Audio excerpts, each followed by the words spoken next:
네, 안녕하십니까, 박정호입니다. 네, 이번 방송은 대한항공과 기아차에 대해서 이야기해보는 시간 가져볼까 합니다. 영상 하단에 구독과 좋아요 버튼 눌러주시고 이야기 시작해보도록 하겠습니다. 아니, 대한항공이랑 기아차 이야기하는데 왜 델타 에어라인 차트가 떠있나 라고 하실 수가 있을 건데, 미국 회사죠. 미국 대표적인 항공사죠.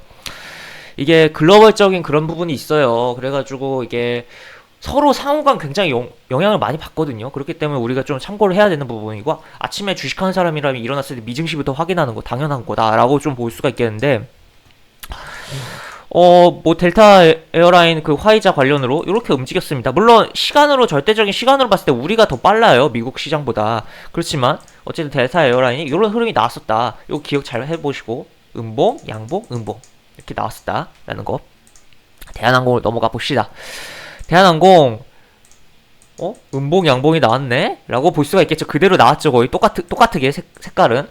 조금 미세하게 흐름은 다르지만, 어쨌든, 그런 가운데, 여기서, 이렇게 보면, 그렇다면, 물론 대한항공이 좀 더 강했어요. 델타 에어라인보다 양봉에서, 여기서 이렇게 올라왔으니까.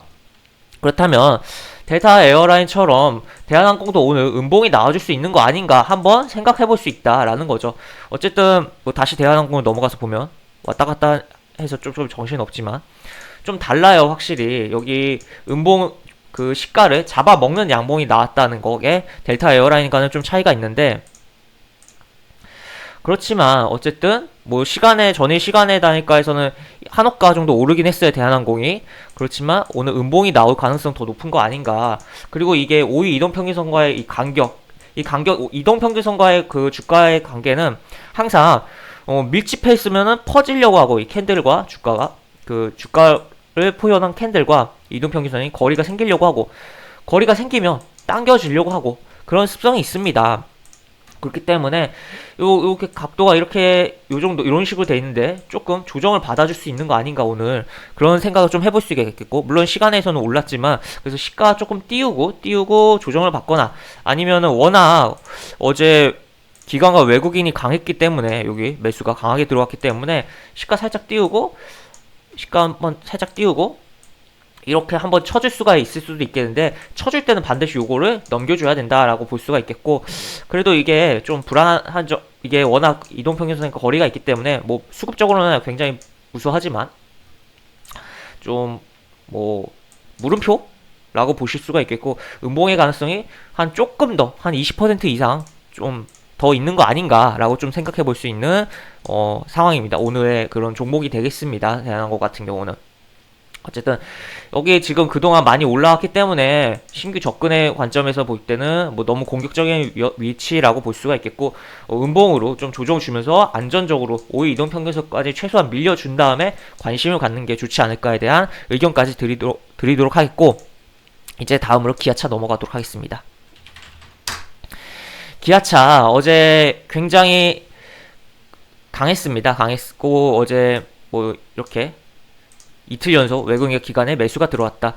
여기 보시면 기아차 같은 경우는 여기서 요런 흐름도 나왔어요. 여기 요렇게 살짝 약간 여기 직전 고점에다가 이런 식으로 살짝 뚫어놓거나, 이렇게 살짝 뚫어놓거나 살짝 직전까지 딱 올려놨을 때 그 흔히 말하는 종가 매수 자리라고 좀 막 불리는 경우도 있어요. 왜냐면 그렇게 이렇게 움직임이 나오고 시가 띄우면서 쭉 올라가는 경우들이 있고, 이거 같은 경우는 그냥 뚫어놓은 상태에서 시가 이렇게 살짝으로 만들고 올라가는 그런 흐름인데, 어쨌든 그런 부분이 있는데 어쨌든 강했다라는 부분이고, 다만 오늘 지난 밤사이 다우가 좀 약한 부분도 있었고, 또 이것도 같이 볼 거예요. 미국 종목으로 하나.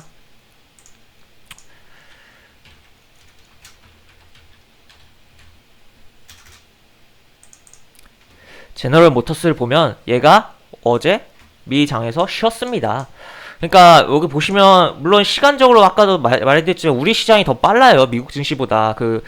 영국을 기준으로 해서 시간이 이렇게 뭐 기준 따지는 거잖아요. 그거 기준으로 했을 때 하여튼. 근데 어쨌든 이 GM이 움직였고, 어제 기아차가 움직였다라는 거죠. 그리고 어제 지난 밤사이 GM은 음봉이 나왔다라고 보시면 되겠고, 음봉에서 뭐 이런 식으로 뭐 추가적으로 어떻게 흐름이 진행될지 모르겠지만 우리는 이거를 가지고 이 음봉 하나가 나왔다는 걸 가지고 기아차를 또 볼 수가 있는 것입니다. 아까 델타 에어라인과 뭐 델타 항공과 우리나라 말로 따지면 대한항공을 본 것처럼, 그렇다면 시간에서도 뭐 한옥가 정도 밀린 기아 차이인데 이렇게 음봉 나와줄 수 있는 거 아닌가 라고 좀 생각을 해볼 수가 있는 거죠. 거래량 줄어들면서. 그리고 만약에 이게 그러한 캔들이 나와준다면 요 이틀 연속으로 외국인과 기관이 들어왔기 때문에, 이틀 연속, 물론 기관은 3일 연속이에요. 6일부터 들어왔어요. 여기 다시 보면 이렇게 이런 식이에요. 근데 어쨌든 그렇기 때문에 그러한 매수 들어온 자금을 믿고서, 그러니까 개인 투자자가 물론 엄청나게 돈 많으신 분들은 뭐 기관 자금이랑 뭐 견줄 수도 있겠죠. 그렇지만 뭐 평범하다면 외국인 기관의 자금보다 뭐 물론 그 각 주체 뭐 작은 기관이면 좀 달라질 수도 있지만 어쨌든 개인이 뭉치면 자금이 더 크긴 하지만 뭐 개인 한 명 한 명 단위로 봤을 땐 기관과 외국인에 비하면 정말 미세한 자금이라고 볼 수가 있어요. 그런 가운데 그런 외국인과 기관의 돈이 크게 들어와 있다. 그렇다면 음봉으로 오늘 조정 준다면 조금 적극적으로 관심을 가져볼 필요성이 있는 거 아닌가? 왜? 외국인과 기관에 매수 들어온 자금, 돈을 믿고서 라고 보실 수가 있고, 그래서 기아차 같은 경우 사실 좀 여기서 더 빠지면서 좀 조정을 줬으면 더 좋았던 상황이라고 저는 보고 있는데, 아쉽게도 조정이 약하고 그냥 조정이 약했다는 것에서 반대로 말하면 굉장히 강했다는 거죠, 시장 대비.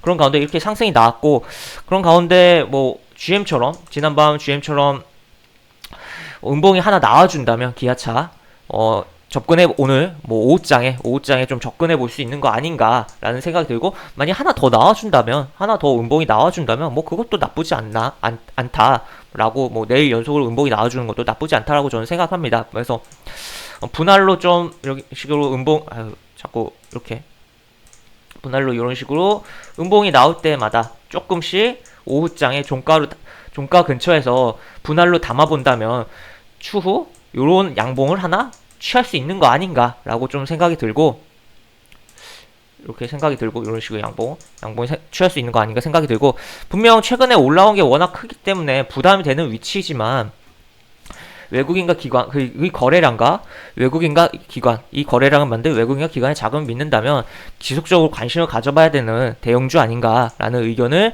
드리도록 하겠습니다. 그래서 시가총액이 전일 기준 23조가 넘는 초대형주라고 볼 수가 있는데, 뭐 굉장히 어제 탄력적으로 움직였고, 기아차 같은 경우는 기본적으로 탄력이 좀 좋은 종목이에요. 그래서 분할로 접근하면 뭐 긍정적인 좀 뭐 계좌에 영향을 주지 않을까 해서, 좀 기아차는 뭐 대한항공은 좀 조심해서 보시고, 기아차는 좀 적극적으로 관심을 가져볼 필요성이 있는 종목 아닌가라고 저는 생각이 되고, 그래서 좀 소개시켜드리고자 영상을 찍어봤습니다. 이것으로 영상은 마무리하도록 하겠고요. 영상 하단에 보시면 설명과 댓글 부분에 동일한 링크가 들어갑니다. 이 링크 타고 들어오시면 제가 운영하는 무료 카톡방을 입장하실 수 있고, 입장하시면 제가 장중에 여러가지 코멘트 해드리는 부분이 있고, 무료 공개 추천제 진행하는 부분도 있으니까 이 부분도 참고해보시면 많은 도움이 되지 않을까 싶습니다. 이것으로 영상 마무리하도록 하겠습니다. 박정호였습니다. 감사합니다.